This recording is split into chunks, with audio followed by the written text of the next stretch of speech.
Good morning, CCSP. Today is Monday, March 15th, 2021, and it is a period 1 through 5 day. Please join me in the Pledge of Allegiance.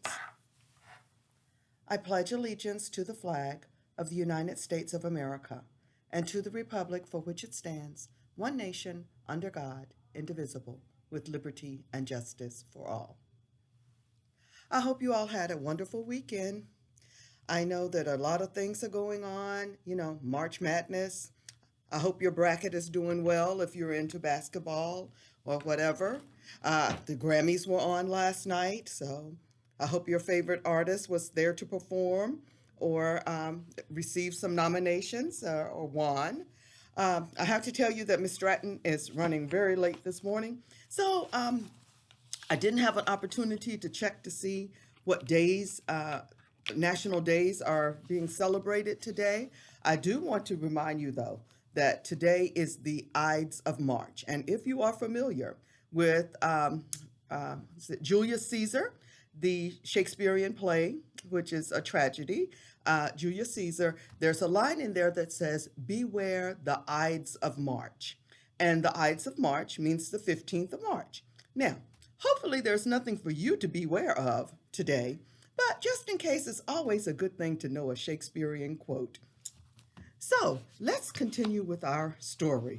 The last time on Friday when we were reading, Dreeny and Bluish were having a conversation about Thule. Not so much about Thule as something negative, but Dreeny's feelings about what she feels that she has to do for Thule, or how she feels like she has to take care of Thule.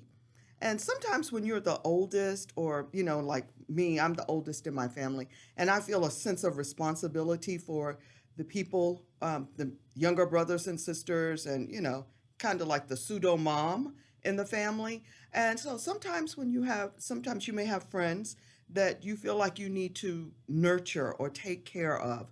So let's see how this plays out. Bluish stared at Dreeny. "You worry about me, don't you?" "Yeah, but that's different. You worry about me because I'm sick." "No." "Yes." "No, I mean, I want to help. I mean, be your friend." Don't you don't want to help Thule?" Dreeny sighed and thought about it. "I wish she didn't need me all the time. I wish she'd depend on herself. Maybe I'm wrong." Bluish had been looking right into Dreeny's face. Now she looked straight ahead. "I think you and I are a lot alike," she said. "I think so too," Dreeny said. "My mom says you have to care about people if you want people to care about you." I think that's a good thing too. "When I was real sick, I thought I didn't care about anything," Bluish said. "I thought for sure I wanted everything to be over." She stopped. "Let's not," she broke off, looking out the window. Her mood had changed. That brought back some memories for her that weren't too pleasant. Sometimes that happens. Dreeny tried smiling, humming Christmas music, but Bluish frowned and leaned farther away. She stared out the window the rest of the time, leaving Dreeny wondering what she'd done wrong. At the apartment, Dreeny's mom had everything really nice. Willie stood in the doorway as they came in. She looked cute in her Christmas jeans and new sweater, new Air Jordans. "Everybody, we have to do introductions," Willie announced loudly. "Oh, Willie!" Mom, tell her to calm down. Dreeny was completely embarrassed. They weren't even out of their coats. Sometimes little sisters can be like that, huh? "Dreen, it's okay. Willie, help take people's coats," her mom said. Miss Wilborn was smiling.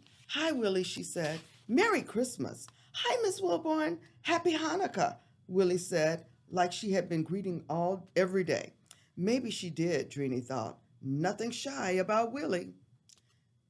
Dreeny's dad introduced her mom to Bluish's mom and dad. "Pleased to meet you. I'm Aniva," Dreeny's mom said, extending her hand to the Wilburns. And I'm Natalie, Bluish said to Dreenie's mom. She was standing. Mr. Wilburn folded her chair and lay it in a corner. All the kids like to call me Bluish, Bluish said. She glanced at her mom and shook hands with Dreenie's mom. I'm glad to meet you, Natalie. I like your hat. Dreenie's mom said, I heard you made them all for the kids in your class. That's just great. Miss Wilburn smiled, pleased. They all took off their coats for Willie and Dreenie to carry to the bedroom. Everyone had a chance to admire Tuli's new coat before she took it off. There was something about Tuli that made you want to give her compliments. Dreenie decided. Her mom was saying how great the coat looked on Tuli. I wish I could get a coat to look like that on me. They all laughed. They went to the living room. The table was set, and they would have food later. Next, Dreenie's mom explained to everyone about Kwanzaa as a new celebration for them, one that was fun and interesting. We always celebrate Christmas. This is something new and informative. We light 7 candles. We light candles for the Hanukkah holidays, Bluish said. It's my mom's tradition. We have Christmas too. I like the idea of candles, even if it's not a holiday celebration, Dreenie's mom said, and she began by lighting the black candle in the center of the Kanara of the Kwanzaa candelabra. This represents Umoja, the first principle of Kwanzaa, her mom said. It means unity and helps us work together in our family, in our community, and in our nation. We need some of that right now, or a couple of weeks ago. That's very important, Ms. Wilburn said. I like that the best, Willie said. Dreenie's mom and dad both took up explaining how the red and green candles and the black one in the center symbolized the 7 principles of Kwanzaa. They tried not to sound as if they were giving a lesson, but they did. Me and Mrs. Wilburn, Mr. and Mrs. Wilburn, Bluish, Tuli, Willie, and Dreenie all got to light a candle. As they did, Dreenie's dad told them what each candle stood for. Ujamaa, the first candle, work and responsibility. Kujigalagia, the first red candle, for self-determination. All these words are Swahili words. This is a 7-day ceremony starting on December 26th and going through January 1st. By lighting all the candles, we demonstrate the ceremony and the meaning. It has many parts, Dreenie's mom continues. It's a celebration of past, present, and future. A proverb is often quoted. I am because we are. Because we are, I am. That's one of my favorite quotes. Oh, that's lovely, Ms. Wilburn said. Her mom and dad explained more until finally her mom said, I'll leave the candles burning. Let's have dinner. You all come to the table. Everybody oohed and awed over the dinner. Her mom had called and invited Bluish's family to come. The dinner was like a traditional holiday feast. Lots of food, only instead of turkey, there were breaded herring fillets, baked chicken, wonderful baked corn, salad, white beans and red beans, and black-eyed peas, cake, and ice cream. Wonder why there was no turkey. Have you ever seen children pile their plates so high? Dreenie's dad said. At first, Bluish seemed hungry. She ate the fish and corn. She didn't want salad. She had a tablespoon of the white beans. You did good, Willie told Bluish.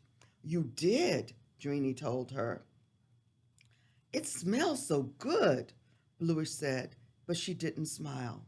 She stared at all of them, their heaping plates, and looked as if she might be getting sick. Her mom kept her lips tightly sealed and tried not to watch her daughter. Why do you think that mom is like that? She doesn't want to be hovering, but she's concerned, huh? No one expected Willie, Dreenie, Tuli, and Bluish to sit and talk with their parents over coffee. In their room, Willie showed them her different Game Boy games. Bluish sat in a chair. She looked tired. You can lie on my bed, Trini said. I don't need to. Spoken almost in a whisper. Yes, you do, Drini said. Here, I gonna carry you, Tuli said, joking lightly. Bluish didn't object to